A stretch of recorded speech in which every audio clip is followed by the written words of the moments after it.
إن الحمد لله نحمده ونستعينه ونستغفره ونعوذ بالله من شرور أنفسنا ومن سيئات أعمالنا من يهده الله فلا مضل له ومن يضلله فلا هادي له وأشهد أن لا إله إلا الله وحده لا شريك له وأشهد أن محمدًا عبده ورسوله أما بعد فإن خير الحديث كتاب الله وخير الهدي هدي محمد صلى الله عليه وسلم وشر الأمور محدثاتها وكل محدثة بدعة وكل بدعة ضلالة وكل ضلالة في النار فأعوذ بالله السميع العليم من الشيطان الرجيم من همزه ونفخه ونفثه بسم الله الرحمن الرحيم قال رب اشرح لي صدري ويسر لي أمري واحلل عقدة من لساني يفقهوا قولي۔ بزرگان محترم، نوجوان ساتھیوں، عزیز بھائیوں اور پردہ نشین ماؤں بہنوں، تمام تعریفیں اس اللہ وحدہ لا شریک کے لیے ہے جو اس ساری کائنات کا اکیلا خالق اور مالک ہے۔ درود و سلام ہو اللہ رب العزت کے تمام انبیاء پر، رسولوں پر، جن کو رب العالمین نے انسانوں کی ہدایت کے لیے دنیا میں بھیجا، خصوصاً میرے اور آپ کے نبی محمد الرسول اللہ صلی اللہ علیہ وسلم کی ذات پر، کہ جن کو رب العالمین نے خاتم النبیین، سید المرسلین، امام المتقین بنا کر رہتی کائنات تک کے لیے اسوہ اور نمونہ بنا کر دنیا میں بھیجا، آپ پر دین کو مکمل کیا۔ اب اس دین میں نہ کسی کمی کی گنجائش ہے اور نہ ہی کسی اضافے کی گنجائش ہے۔ دین وہی قابل قبول ہے جو محمد الرسول اللہ صلی اللہ علیہ وسلم نے ہمیں بتایا ہے۔ اللہم صلی علی محمد وعلی آل محمد وبارک وسلم۔ حضرات گرامی قدر، اللہ رب العالمین نے انسانوں کو اس مقصد کے ساتھ پیدا کیا کہ انسان اور جنات دنیا میں مختصر جو زندگی ان کو دی گئی، اس زندگی سے آگے بڑھ کر دائمی زندگی کے لیے محنت کریں، دنیا میں رہتے ہوئے آخرت کے لیے کوشش کریں، ایسے کام انجام دے جس سے رب العالمین راضی ہوتا ہے، اور ان کاموں سے دور رہے جن کاموں سے رب العالمین ناراض ہوتا ہے۔ یہ مقصد انسان کو دنیا میں رہنے کا بتایا گیا ہے۔ لیکن دنیا میں آنے کے بعد دنیا کی زیب و زینت میں، دنیا کی مصروفیت میں، دنیا کے مسائل میں، دنیا کی پریشانیوں میں، دنیا کی کامیابیوں میں، دنیا میں جو اس کی مصروفیات ہیں، ان چیزوں میں انسان اس طرح سے پریشان ہو جاتا ہے، اس طرح سے اس کا ذہن ان تمام چیزوں میں لگ جاتا ہے کہ اصل اس کا جو مقصد ہے آخرت کے لیے محنت کرنا، دیندار زندگی گزارنا، یہ مقصد انسان کی نگاہوں سے اوجھل ہوتا جاتا ہے۔ بسا اوقات یہ بھی ہوتا ہے کہ ایک انسان اس قدر دین سے دور ہوتا چلا جاتا ہے، اپنے مقصد سے دور نکلتا جاتا ہے، اس کی ساری زندگی کی کوششیں، محنتیں، کامیابیاں، ناکامیوں کا سارا معیار وہ دنیا ہی کو بنا کے رکھ لیتا ہے۔ دنیا ملتی ہے خوش ہو جاتا ہے، دنیا نہیں ملتی ناراض ہو جاتا ہے، دنیا کی چھوٹی چھوٹی کامیابیوں پر بہت خوش ہونے لگتا ہے، دنیا کی بڑی بڑی جو ہے دین سے چھوٹتی ہوئی چیزیں ہیں، وہ ساری چیزوں سے اس کی زندگی میں کوئی فرق نہیں پڑتا۔ ایک بہت بڑے عالم نے دنیا میں انسان آنے کے بعد کس طرح سے دین کو بھول جاتا ہے، اس کی مثال بیان کرتے ہوئے ایک بہت بڑے عالم نے بتایا کہ ایک آدمی اگر وہ سمندر کے کنارے جہاں پر ریت ہوتی ہے، اس ریت میں اگر اپنا ایک گھر بنائے، اس ریت میں جو ہے ریت کو جمع کر کے ریت ہی سے جو ہے ایک گھر بنائے اور اس کو جو ہے مزین کرے، اس کو بہترین بنائے، اور اس کے بعد سمندر کی لہر آ کر اس گھر کو لے کر چلا جائے، وہ آدمی بیٹھ کے اس پہ رونے لگے کہ میرا گھر ضائع ہو گیا، میرا گھر ضائع ہو گیا، حالانکہ اس کا اصل گھر تو اس کے علاقے میں موجود ہے۔ تو یہی مثال ایک انسان کی ہے، جو انسان کے دنیا میں موجود اس کے جو گھر ہیں، دنیا میں جو اس کی دولت ہے، دنیا میں جو اس کا مال ہے، دنیا کی جو اس کی کامیابیاں ہیں، یہ تو دائمی ہیں۔ یہ جو دنیا کی اس کی جو بھی کچھ چیزیں ہیں، یہ ساری چیزیں زوال پذیر ہے، ختم ہو جانے والی ہے، اس کو دوام حاصل نہیں ہے۔ انسان اس کی فکر میں ہمیشہ کی جو اس کی زندگی ہے اس کو بھلا بیٹھتا ہے، اس کی آخرت ہاتھ سے چھوٹتی جاتی ہے، لیکن انسان کو اس پہ افسوس نہیں ہوتا۔ دنیا میں اگر اس کی ایک چھوٹی سی چیز بھی اس سے چھوٹ جائے، اس کو بڑا افسوس ہوتا ہے۔ آپ ذرا غور کر کے دیکھیے، ایک آدمی اگر اس کے جیب میں ایک مہینے کی اس کی تنخواہ تھی 15,000 20,000 روپیے، وہ تنخواہ لے کر اپنے گھر کو آ رہا تھا، اور راستے میں اگر اس کی تنخواہ گم ہو جائے، چوری ہو جائے یا گم ہو جائے، کتنا آدمی افسوس کرے گا، کتنا پریشان ہوگا، کس قدر اس کے دل میں تکلیف ہو جائے گی، وہ کتنے دن تک اس صدمے کو یاد رکھے گا۔ ممکن ہے ساری زندگی وہ اس بات کو نہ بھول سکے، اور جس وجہ سے اس سے جو ہے چیز چھوٹ چکی ہے، وہ ساری زندگی اس جو ہے سبب کو اپنانے سے دور رہے گا، غفلت سے جو ہے ہمیشہ دور رہنے کی کوشش کرے گا۔ لیکن اس کے برخلاف دین کے معاملے میں اس کا کیا حال؟ رسول اللہ صلی اللہ علیہ وسلم نے حدیث میں فرمایا، من ترک صلاة العصر متعمدا فقد حبط عملہ،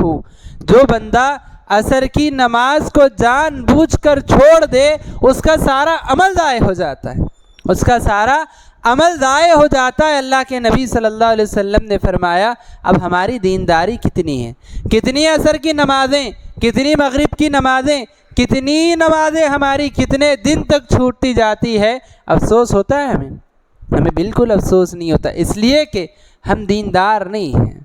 ہماری ساری نگاہ دنیا کی کامیابیوں پر، دنیا کی ناکامیوں پر ہے۔ تو حضرات، آج اس مختصر سے درس میں میں آپ کے سامنے چند اہم اور مفید اور مختصر باتیں بتانے کی کوشش کروں گا اس عنوان سے کہ ہم دیندار کیسے بن سکتے ہیں، ہم اپنے آپ کو دیندار کیسے بنا سکتے ہیں۔ ایک انسان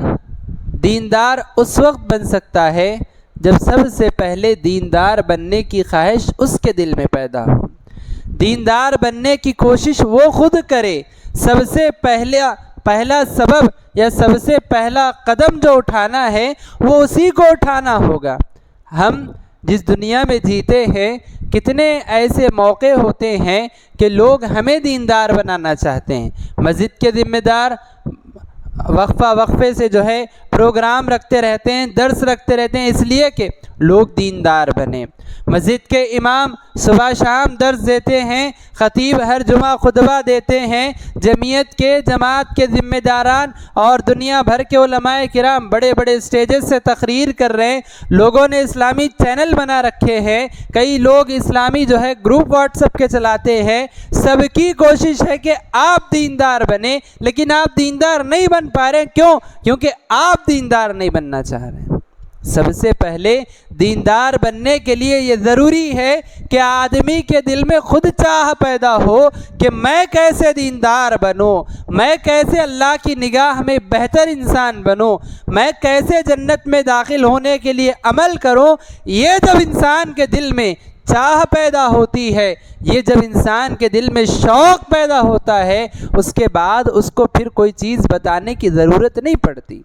اگر انسان کے دل میں کوئی شوق نہ ہو، اندر سے یہ چیز موجود نہ ہو، والدین کہیں انسان چھوڑ دے گا، دوست احباب بتائیں انسان توجہ نہیں دے گا، جمعہ کے خطبے میں خطیب پکار کے سمجھائے انسان توجہ نہیں دے گا۔ کب تک؟ جب تک اس کے دل میں خود چاہ پیدا نہ ہو، اس وقت تک انسان دیندار نہیں بن سکتا۔ ایک بہت بڑی مثال اس سلسلے میں بتائی جاتی ہے کہ آپ گھوڑے کو آپ تالاب تک تو لے کر جا سکتے ہیں، لیکن پانی پینا اس کا کام ہے، آپ اس کو پانی نہیں پلا سکتے۔ انسان کو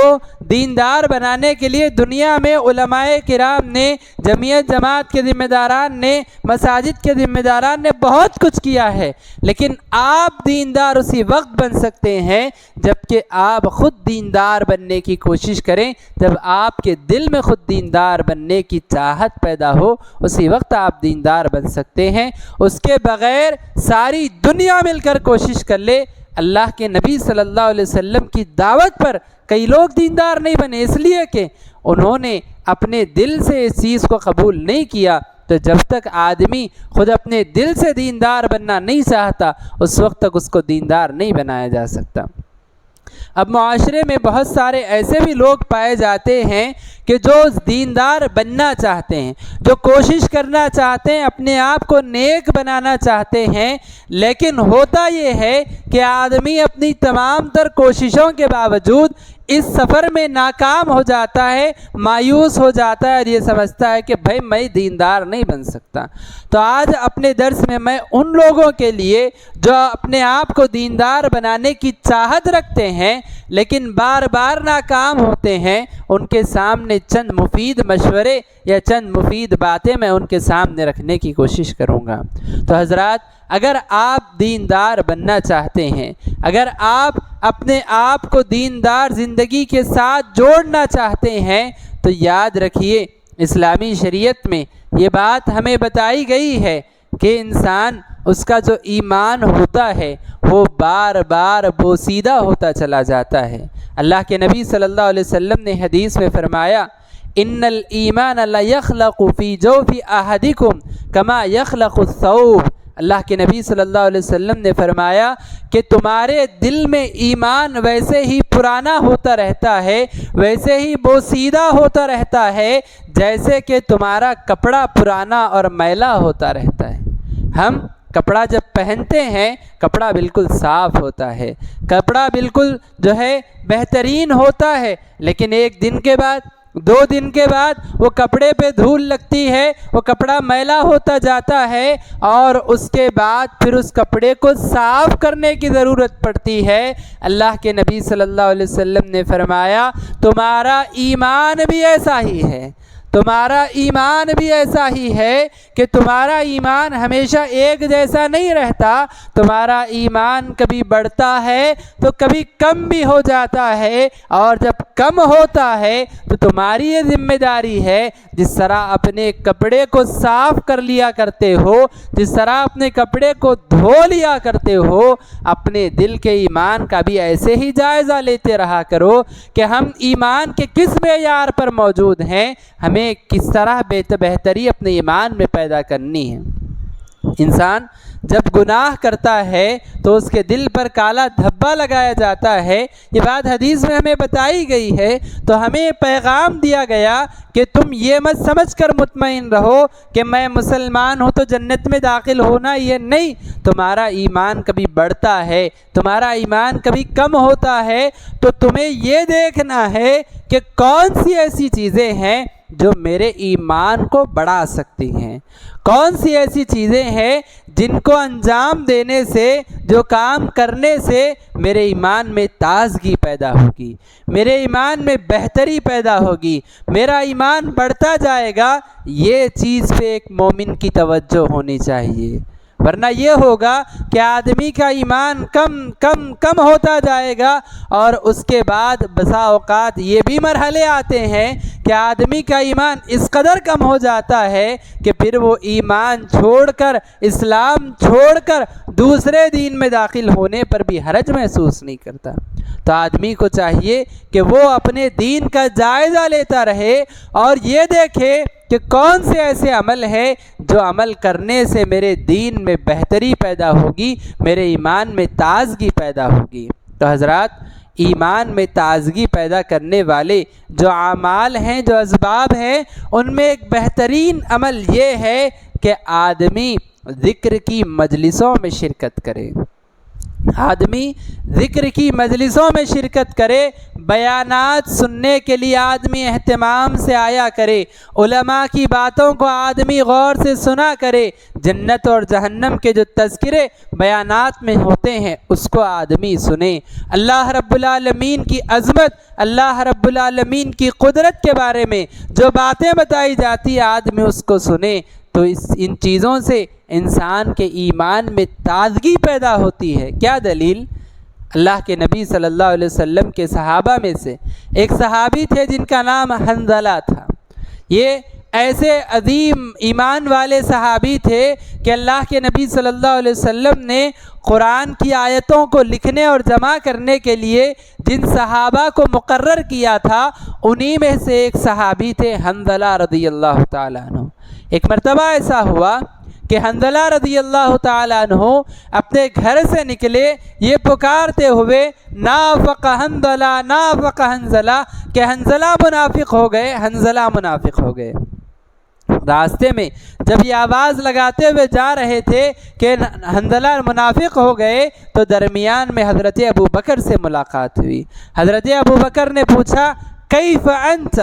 کہ حنظلہ کیسے ہو، خیریت سے تو ہو؟ تو حضرت حنظلہ نے یہی کہا کہ میں منافق ہو گیا۔ تو حضرت ابو بکر نے تعجب سے پوچھا وہ کیسے؟ تو کہا کہ اللہ کے نبی صلی اللہ علیہ وسلم کی مجلس میں جب ہم بیٹھتے ہیں، اللہ کے نبی جب جنت اور جہنم کے تذکرے کرتے ہیں، ہمارا ایمان بہت عروج پہ ہوتا ہے، ہم اپنے دل میں ایمان کو بہت تازہ محسوس کرتے ہیں، لیکن پھر اللہ کے نبی کی مجلس سے نکل کر جب ہم اپنے گھر والوں کے پاس جاتے ہیں، آل اولاد کے مصروفیات میں ہم گھس جاتے ہیں تو ایمان ہمارا کم ہو جاتا ہے، مجھے لگتا ہے کہ میں منافق ہو گیا ہوں۔ حضرت ابو بکر نے کہا یہی حال تو میرا بھی ہے، چلو اللہ کے نبی سے جا کر ذکر کرتے ہیں۔ دونوں گئے اللہ کے نبی کے پاس اور جا کر کہا کہ اللہ کے نبی ہمارا حال یہ ہے، آپ کی مجلس میں بیٹھتے ہیں، جنت جہنم کا ذکر سنتے ہیں تو اللہ کے نبی ہمارا ایمان بہت بڑھتا ہے، لیکن جیسے آپ کی مجلس سے نکل کر ہم چلے جاتے ہیں، اپنے اہل و عیال میں مصروف ہو جاتے ہیں، ایمان میں کمی ہم محسوس کرتے ہیں۔ تو اللہ کے نبی صلی اللہ علیہ وسلم نے کہا کہ اگر وہ حال جو میری مجلس میں تمہارا ہوتا ہے ہمیشہ اگر تمہارا وہ ایمانی حال رہا تو یاد رکھو تمہارے بستروں میں اور تمہارے راستوں میں فرشتے تم سے مصافحہ کرنے کے لیے آئیں گے۔ یعنی اللہ کے نبی نے یہ بتایا ساعتن و ساعتن، کبھی ایمان بڑھتا ہے کبھی کم ہو جاتا ہے، ایسا نہیں ہو سکتا کہ ہمیشہ تمہارا ایمان ایک جیسا باقی رہے۔ اللہ کے نبی صلی اللہ علیہ وسلم نے یہ بات بتائی۔ یہ ساری طویل حدیث سے سارے واقعے میں جو بات میں آپ کو بتانا چاہتا ہوں وہ یہ ہے کہ اللہ کے نبی صلی اللہ علیہ وسلم کی مجلس میں صحابہ جب بیٹھتے تھے، جب جنت اور جہنم کا ذکر سنتے تھے ان کا ایمان بڑھتا تھا۔ اور یاد رکھیے علماء کرام انبیاء کے وارث ہوتے ہیں۔ علماء کرام کی جو مجلسیں ہوتی ہیں جس میں جنت جہنم کے تذکرے ہوتے ہیں، اس مجلس میں اگر آپ شرکت کریں گے، اس مجلس میں اگر آپ بیٹھیں گے، یاد رکھیے آپ کا ایمان بھی تازہ ہوگا، آپ کے ایمان میں بھی بہتری محسوس ہوگی۔ اور یہ چیز یقیناً آپ نے خود ذاتی طور پہ محسوس کی ہوگی کہ جب آپ کسی بیان میں شرکت کر کے ایک بڑے عالم کی باتیں سن کر جب آپ مجلس سے اٹھتے ہیں، ایسا ایک سکون اپنے دل میں محسوس ہوتا ہے، ایسی ایک کیفیت ہمارے دل میں سکون کی محسوس ہوتی ہے، گویا ہم بہت ایمان لے کے جا رہے ہیں۔ اور یہی حال جب ہم نمازیں چھوڑ دیتے ہیں، جب ہم سے گناہ ہوتا رہتا ہے، ایک قسم کی وحشت، ایک قسم کی بے چینی ہمارے دل میں پیدا ہوتی ہے۔ یہی ہے کہ ہم دینداری کی طرف کبھی آگے بڑھتے ہیں، کبھی بے دینی کی طرف آگے بڑھتے ہیں۔ تو حضرات میں بتانا یہ چاہتا ہوں کہ علماء کی مجلسوں کا اہتمام کیجئے، دین کی مجلسوں کا، ذکر کی مجلسوں کا اہتمام کیجئے کہ ان مجلسوں سے دینداری عام ہوتی ہے، ان مجلسوں سے ہمارا ایمان تازہ ہوتا ہے۔ افسوس ہے کہ آج ہمارے پاس علماء آتے ہیں، ہمارے پاس علماء آ کے بیانات پیش کرتے ہیں، عالم کو آپ کو سنانے کی کوئی ضرورت نہیں ہے، آپ کی حاجت، آپ کی ضرورت ہے، آپ ایمان تازہ کرنا چاہتے ہیں تو آپ کی ضرورت یہ ہے کہ آپ بیٹھ کر عالم کی بات سنیں۔ لیکن آپ دیکھیں اگر کہیں کوئی ایونٹ ہو جائے، کہیں پہ کوئی بڑی سیلیبریٹی آ جائے، ہزاروں کی تعداد میں لوگ جمع ہو جائیں گے، لاکھوں کی تعداد میں بھی لوگ جمع ہو سکتے ہیں کہ فلاں بڑا سٹار آ رہا ہے، اس کو دیکھنے جانا ہے۔ اب میچ چل رہا ہے، ورلڈ کپ چل رہا ہے، اسٹیڈیم میں لاکھوں ہزاروں کی تعداد میں لوگ جمع ہو کر پیسہ لگا کر جا کر دیکھیں گے، لیکن عالم کا بیان ہو، دین کی مجلس ہو، مسجد میں دین کی بات ہو رہی ہو، لوگ اس میں شرکت کو جو ہے اہم نہیں سمجھتے۔ مسجد کے بازو گھر ہوگا، علاقے ہی میں جو ہے مسجد کے معلوم ہے کہ بیان ہونے والا ہے، لیکن حاضری نہیں ہوگی۔ کیوں؟ کیونکہ ہم دین کی مجلسوں میں شریک ہونا ہم نے اہم نہیں سمجھا۔ یاد رکھیے شہر حیدرآباد میں آج جو اتنی مسجدیں ہیں، آج جو اتنے لوگ مسلمان، اتنے دیندار یہاں پر ہے، آپ اگر یہاں کی تاریخ پڑھیں گے آپ کو پتہ چلے گا کہ اتنے لوگوں کے دینداری اور اتنے خاندانوں کے دیندار ہونے کے پیچھے ان علماء کرام کی محنتیں ہیں جو پیدل چل چل کر کئی کلومیٹر تک جاتے تھے اور یہی مجلسیں قائم کرتے تھے، یہی دین کی باتیں لوگوں تک پہنچاتے تھے۔ ان سے دین جنہوں نے سیکھا وہ آج دنیا کو دین سکھا رہے ہیں، یہی سلسلہ قیامت تک جاری رہے گا۔ دین کی مجلسوں میں شریک ہونے کی کوشش کیجئے، یہاں سے دینداری پھیلے گی، یہاں سے آپ کے دل میں دین جو ہے جگہ لے گا، آپ کا ایمان تازہ ہوگا۔ اور حضرات اگر آپ اپنے بچوں کو دیندار بنانا چاہتے ہیں، اپنے ماتحت اپنے بھائیوں کو، اپنی بیوی، اپنی بیٹیوں کو آپ دیندار بنانا چاہتے ہیں، محض گھر میں بیٹھ کر ان کو دیندار بننے کے لیے آپ کہیں گے یہ نہیں ہو سکتا۔ آپ کسی بڑے عالم کے درس میں ان کو لے جائیں، کسی بڑے عالم کے بیان میں ان کو لے کر جائیں اور پابندی سے بیانات ان کو سنائیں، جمعہ کے خطبات ان کو سنائیں، آپ دیکھیے خود بخود ان کے اندر دینداری پیدا ہوتی جائے گی، خود بخود ان کے اندر دینداری پیدا ہوتی جائے گی۔ آپ کو کرنا کیا ہے؟ آپ بس یہ کریں، خود اہتمام سے دین کی مجلس میں شریک ہونے کی کوشش کریں، اور جب کبھی دین کی مجلس کو جائیں ہاتھ پکڑ کر اپنے ساتھی کا، اپنے بیٹے کا، اپنے بھائی کا، اپنے دوست کا، اپنے رشتہ دار کا ہاتھ پکڑ کر اسے بھی دین کی مجلس میں لائیں، وہ بھی دین کی باتیں سنے گا، اس کے اندر بھی دینداری پیدا ہوگی۔ تو حضرات سب سے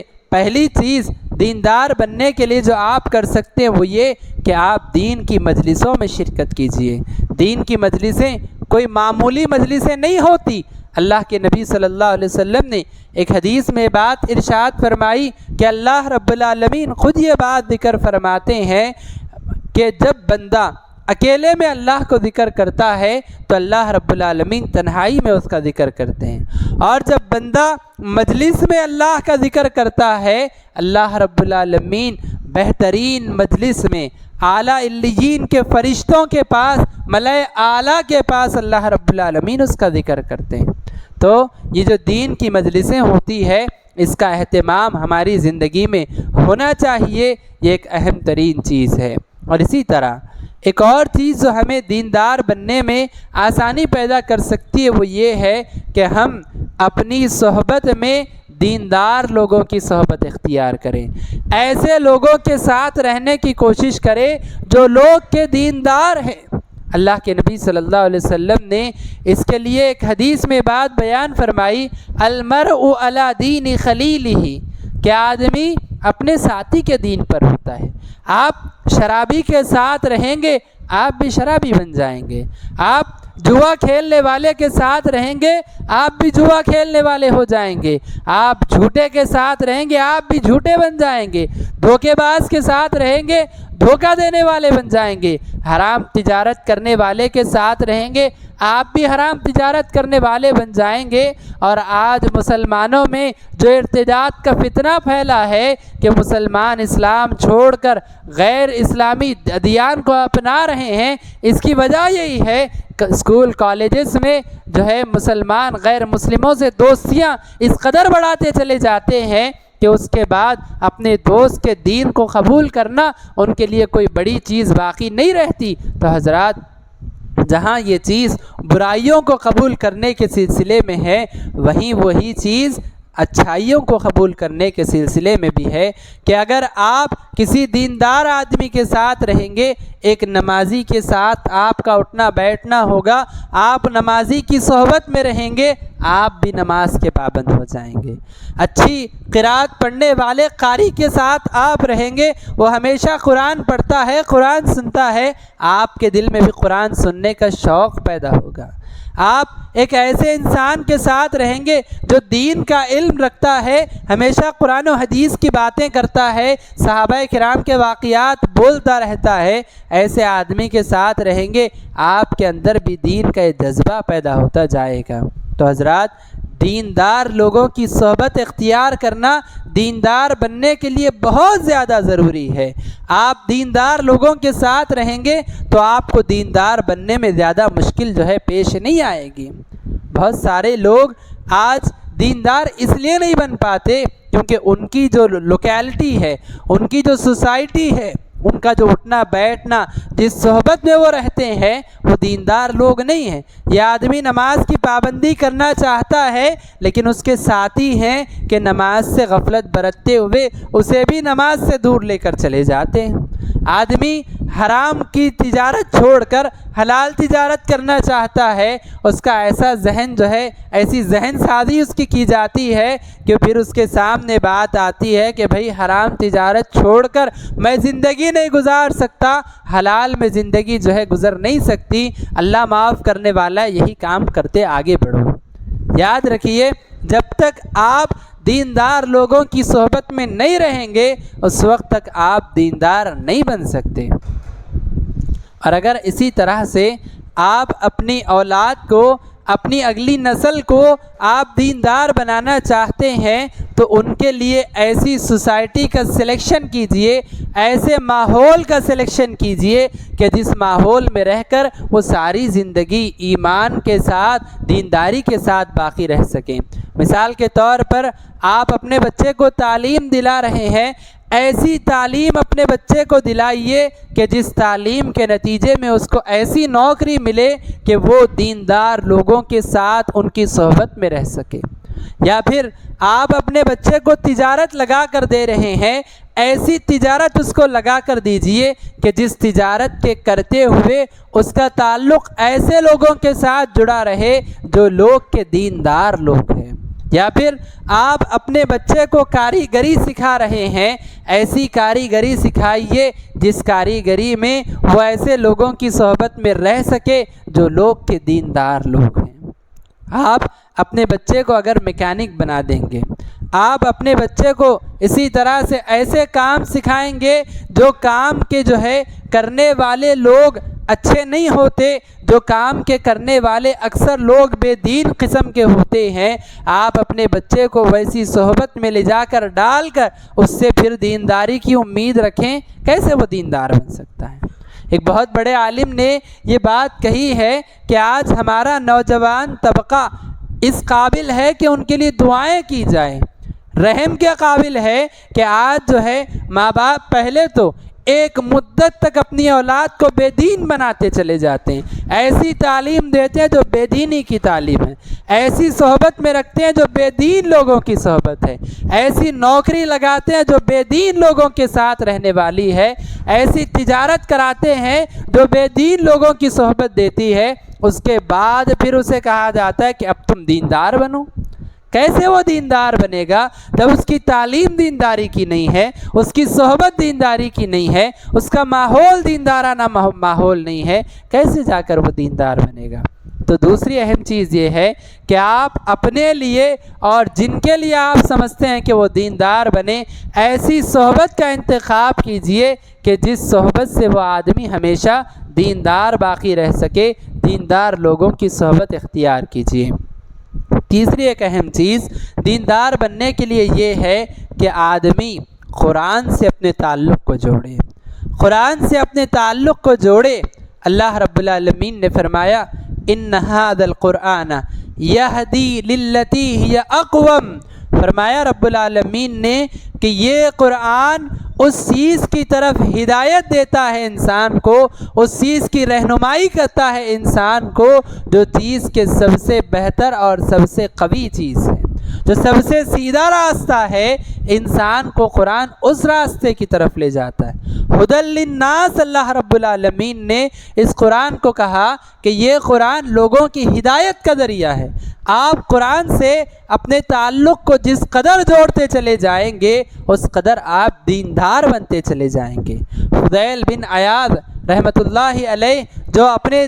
زمانے کے بہت بڑے عالم تھے، ان کے بارے میں یہ بات بتائی جاتی ہے کہ وہ پہلے چور تھے، وہ دین سے اس قدر دور تھے کہ ڈکیتی کرنا، چوری کرنا ان کی زندگی کا معمول تھا، لیکن ایک مرتبہ ایسا ہوا کہ فضیل بن عیاض رحمۃ اللہ علیہ ایک گھر میں ڈکیتی اور چوری کرنے کے لیے گھر کی دیوار چڑھ رہے تھے کہ وہاں قرآن کی تلاوت ہو رہی تھی، گھر والا شخص جو ہے قرآن کی آیت پڑھ رہا تھا، الم یأن للذین آمنوا ان تخشع قلوبہم لذکر اللہ، کہ وہ آدمی آیت پڑھ رہا تھا کیا ایمان والوں کے لیے ابھی تک یہ وقت نہیں آیا ہے کہ وہ اللہ کے ذکر سے اپنے دلوں میں اللہ کا ڈر پیدا کر لیں؟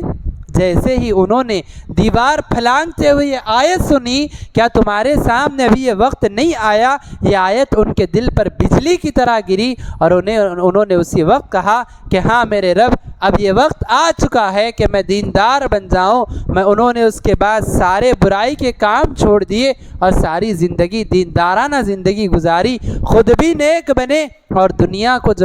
رہنمائی کرنے کے قابل بنے۔ آج تک بھی ان کا علم ساری دنیا میں موجود ہے۔ تو جب تک آپ قرآن سے اپنے تعلق کو جوڑ کر رکھیں گے اور جتنا اپنے آپ کو آپ قرآن سے جوڑتے جائیں گے، خالی وقت ہے قرآن لے کر بیٹھیے، قرآن کی تلاوت کیجئے، یہ قرآن آپ کو دیندار بنائے گا۔ اس سے آگے بڑھ کر ترجمہ قرآن پڑھنے کا اہتمام کیجئے، ہر دن بس ایک صفحہ پڑھنے کا معمول رکھیے کہ ہر دن ایک صفحہ قرآن میں ترجمے کے ساتھ پڑھوں گا، یہ چیز آپ کو دیندار بنائے گی۔ قرآن سے متعلق دروس سنیے، تفسیر قرآن کے دروس سنیے، اچھے علماء کے تفسیر قرآن کے دروس سنیے، یہ چیز آپ کو دیندار بنائے گی۔ خالی اوقات میں آپ بیٹھے ہوئے ہیں، قرآن لگا کر قرآن سنیے، آپ گاڑی پر جا رہے ہیں، آپ کوئی کام کر رہے ہیں، قرآن سنتے ہوئے جائیے، قرآن سنتے ہوئے بیٹھیے، یہ چیز آپ کو دیندار بننے میں مدد آپ کو دے گی اور آپ کو مددگار ثابت ہوگی۔ قرآن کی تلاوت دیندار بننے کے لیے بہت اہم ترین چیز ہے۔ آخری بات بتا کر میں اپنی بات کو ختم کروں گا۔ حضرات، جہاں یہ اہم ترین چیزیں ہمیں دیندار بننے میں ساتھ دے سکتی ہیں، وہیں یہ بات بھی ہمیں ذہن میں رکھنی چاہیے کہ کون سی ایسی چیزیں ہیں جو ہمیں دیندار بننے سے روک رہی ہے، کون سی ایسی چیزیں ہیں کہ جب ہم دیندار بننے کے لیے قدم اٹھاتے ہیں تو وہ چیزیں ہمارے پیر میں زنجیر بن کے آ جاتی ہیں۔ ہمیں ان چیزوں پر غور کرنا ہوگا اور ان چیزوں کو اپنی زندگی سے دور کرنا ہوگا۔ اگر آپ دیندار بننا چاہتے ہیں اور آپ کے ساتھی ایسے ہیں آپ کو دیندار بننے نہیں دیتے، چھوڑیے ایسے لوگوں کی صحبت کو، ایسے ساتھیوں سے دور ہو جائیے، چاہے وہ ناراض ہو جائیں، چاہے وہ دشمن بن جائیں۔ یہ زندگی کب تک آپ جئیں گے؟ مرنے کے بعد تو قبر میں اکیلے جانا ہے، محشر کے میدان میں اکیلے کھڑے ہونا ہے، اللہ کے سامنے اکیلے حساب دینا ہے۔ ایسی بری صحبت کو چھوڑ دیجئے جو آپ کو دیندار بننے سے روک رہی ہے۔ اور اسی طرح اگر آپ دیندار بننا چاہتے ہیں اور آپ کی تجارت، آپ کی مصروفیت، آپ کا کاروبار آپ کو دیندار بننے نہیں دے رہا ہے، تو آپ اپنے کاروبار کو ایسے سیٹ کیجئے، اپنی تجارت کو ایسے سیٹ کیجئے، اس کا ایسے شیڈول بنائیے کہ ہم نماز کے اوقات میں بس نماز پڑھیں گے، نماز کے اوقات میں کام نہیں کریں گے۔ اور اس کے علاوہ جب بھی دین کی مجلس ہوگی ہم کاروبار سے چھٹی لگا کر دین کی مجلس میں شرکت کریں گے، بیانات میں حاضر ہوں گے، اور اسی طرح سے ہماری تجارت کرتے ہوئے خالی جو اوقات ہمیں ملتے ہیں قرآن کی تلاوت کریں گے، قرآن ترجمے سے پڑھیں گے، علماء کے بیانات سنیں گے، چلتے پھرتے ہم اس چیز کا اہتمام کریں گے۔ یہ چیز آپ اپنے ذہن میں رکھیے، جو چیزیں آپ کو دیندار بننے سے روک رہی ہے ان چیزوں سے آپ اپنے آپ کو دور کر لیجئے۔ بہت سارے لوگ سوشل میڈیا سے اتنے جڑے ہوئے ہیں، اس قدر ان کا تعلق سوشل میڈیا سے جڑ گیا ہے، دن میں اگر 12 گھنٹے ان کی آنکھ کھلی رہتی ہے تو 11 گھنٹے وہ سوشل میڈیا سے ان کا تعلق جڑا ہوا ہے، 11 گھنٹے وہ سوشل میڈیا سے جڑے ہوئے ہیں۔ ایک بہت بڑے عالم نے بات بتائی کہ پچھلے ادوار میں اسلاف کرام کے بارے میں ہم سنا کرتے تھے کہ وہ 3 دنوں میں قرآن مکمل کرتے، کوئی 1 ہفتے میں قرآن مکمل کرتے، کوئی مہینہ بھر میں قرآن مکمل کرتے۔ جب ہم یہ واقعات پڑھتے ان کے بارے میں تعجب ہوتا تھا، کیسے آدمی ہر 3 دن میں قرآن مکمل کر سکتا ہے۔ لیکن پھر جب ہم نے لوگوں کا تعلق سوشل میڈیا سے، اپنے موبائل فون سے دیکھا، تب ہمیں پتہ چلا کہ آدمی اگر اس کے دل میں شوق ہو، اگر وہ وقت دینے کے لیے بیٹھے تو اتنا وقت اس کے پاس ہے، 3 دن میں قرآن وہ مکمل کر سکتا ہے۔ آپ اپنی زندگی کا خود معمول چیک کر کے دیکھ لیجئے، خالی وقت جیسے ہی آدمی کو ملتا ہے وہ فون لے کے بیٹھ جاتا ہے۔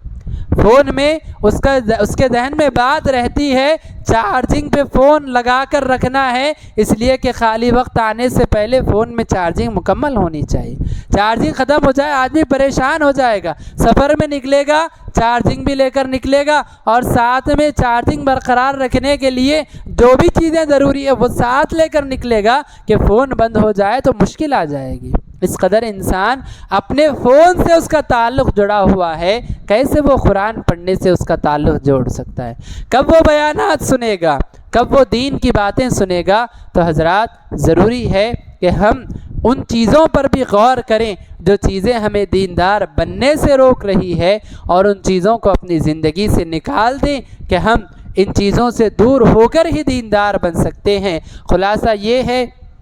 کہ آپ اگر دیندار بننا چاہتے ہیں تو آپ دین کی مجلسوں میں حاضر ہوں، آپ دیندار لوگوں کی صحبت میں رہیں، قرآن سے اپنا تعلق جوڑیں، اللہ کے نبی کی سیرت، اللہ کے نبی کے واقعات کو پڑھیں، یقیناً یہ چیزیں آپ کو دیندار بنائیں گی۔ اور ساتھ ہی ساتھ ان چیزوں سے دور رہنے کی کوشش کریں جو چیزیں کہ انسان کو دیندار بننے سے روکتی ہیں۔ انہی باتوں پر اپنی بات کو ختم کرتے ہوئے دعا کرتا ہوں رب العالمین سے کہ رب العالمین جو کچھ باتیں کہی گئی کہنے والے کو اور سننے والوں کو اس پر عمل کی توفیق نصیب فرما۔ اے اللہ ہمیں دین کی مجلسوں کا اہتمام کرنے کی توفیق عطا فرما۔ اے اللہ ہمیں دیندار لوگوں کی صحبت اختیار کرنے کی توفیق عطا فرما۔ اے اللہ ہمیں قرآن سے اپنا تعلق جوڑنے کی توفیق عطا فرما۔ اے اللہ جو چیزیں ہمیں دیندار بننے سے روک رہی ہیں، اے اللہ ان چیزوں کو اپنی زندگی سے دور کر دینے کی ہمیں توفیق عطا فرما۔ آمین۔ وآخر دعوانا ان الحمد للہ رب العالمین۔